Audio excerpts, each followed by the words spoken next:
All right, guys, cool down here. So we have 3 stretches for the cool down. We have a straddle stretch, which Jacob is in that position right now. Nice wide legs. Get him as wide as you can. As wide as they go. Okay.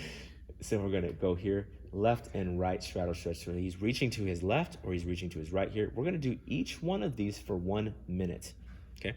So if you can't reach your toes here, what you do is grab your calf and use the other arm for assistance to pull yourself as close to that position as possible.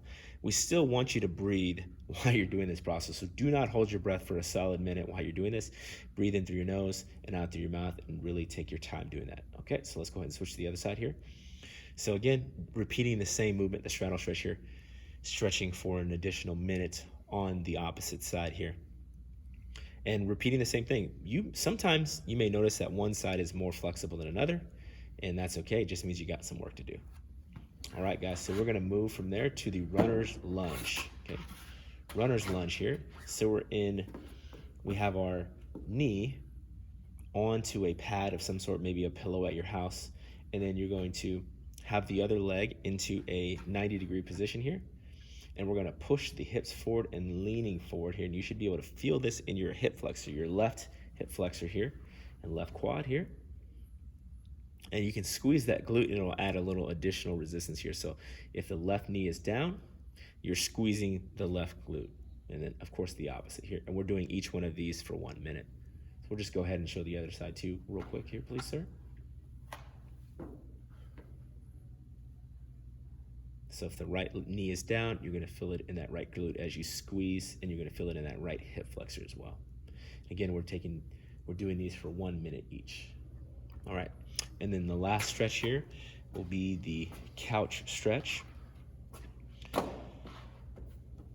And we're going to hammer this baby out for 2 minutes each side.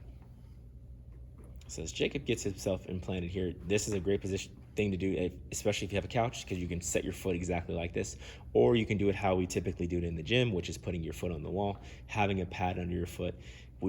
2 key points of performance. We do not want you leaning on your knee. It completely defeats the purpose of the stretch. We want to feel it all the way in to what's called our psoas, which is kind of like a high hip flexor. So you can feel it almost in your abdomen, and then all the way down almost to the top of the knee.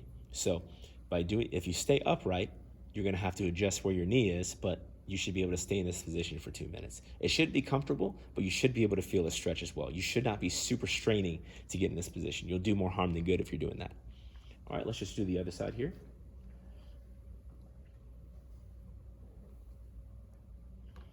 And of course, guys, this is another way to take note of if one side is a lot more inflexible than the other. You may have to spend more than the 2 minutes on this particular stretch or any of the stretches that we've seen below.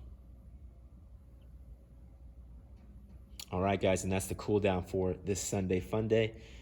Again, we'd love to get your feedback. Please like the video or comment on the video so that we can get some fresh input on what we can do to improve your experience. We'll be posting these videos to Facebook. We'll probably be sending them to you as text message as well, just so that we can get in communication with you and stay in communication with you. Thank you guys so much. All right, have a great Sunday. Bye.